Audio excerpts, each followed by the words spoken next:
Well, great drop today for our show. Couldn't happen in a better time.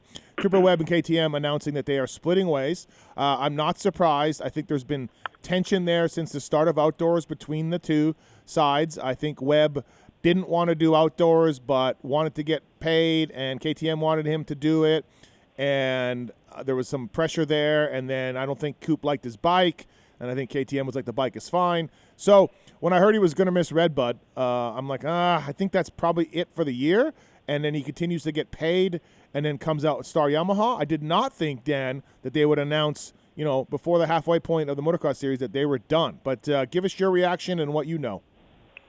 Yeah, I mean, I was getting a lot of texts today, and I kind of knew about this a little bit early. I'm in the camp a little bit. And, yeah, I mean, just pretty much what you said, right? It's no secret that Coops wasn't staying. Everyone in the industry at least knew that he was leaving, a little while back. So I think once that decision was made, the sides weren't really getting along very well. Coop was unhappy with his bike. I mean, we've seen that. Coop, if anyone noticed, he didn't have Carlos as a mechanic for outdoors. He had his own motorhome at the outdoors. There was a lot of things that were changing. Mm-hmm. So I just think that I think mutually it was the best decision. But from my understanding, it's not like Coop can show up next weekend on a Cowie or a Yamaha or whatever he wants to. I don't think that that's the case. So. I'm surprised that they, like I said, they didn't just say, hey, he's hurt, he's not coming, and then just pay him out. But I guess that's still money that KTM's paying for nothing. Because he did really crash. I don't want people to think that there wasn't a crash. He did crash and got banged up. There really was. Yeah, he really was banged up. And I mean, to be fair, he's only hurting himself for the super motocross thing, right? Like, there's a seeding and points, and I mean, his goal was to go in with a 3-point lead. If he could have kept racing outdoors, he probably would have been the points leader going into this, which there's a lot of money on the line. And so Coop had full intentions of racing outdoors. I think just, he crashed again. He got banged up pretty good, and he's like, man, I just don't want to keep hitting the ground, and they're not happy, So I think they're going to move on.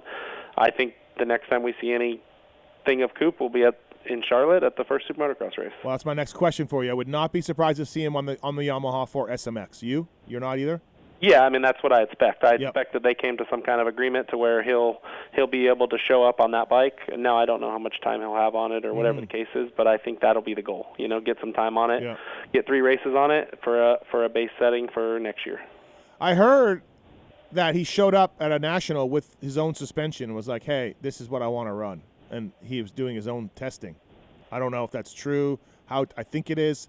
But if you see that, and if you're the team, you're like, no, and then he's mad. And, like, it's toxic, right? It's a toxic relationship a little bit.